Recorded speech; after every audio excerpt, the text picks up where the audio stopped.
Hello! In this quick tutorial, let's add footstep sounds in Unreal Engine 5. First, make sure you download your footstep audio and migrate them to your Unreal Engine project. I got mine from itch.io audio elk. Next, let's make a function in Player Blueprint.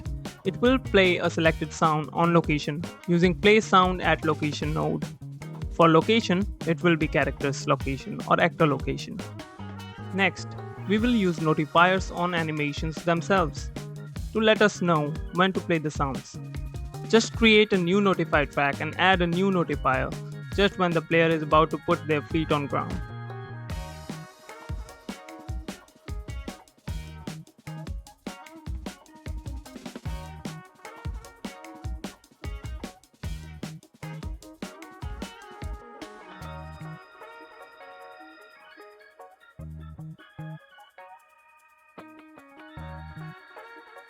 Now in animation blueprint for your character, in event graph, call those notifiers event.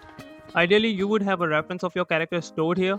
If not, just use cast to play a character, and from there, call the function for playing sound. Now every time your character's feet hit the ground, you will hear the sound making your movement feel more immersive. All in under 2 minutes.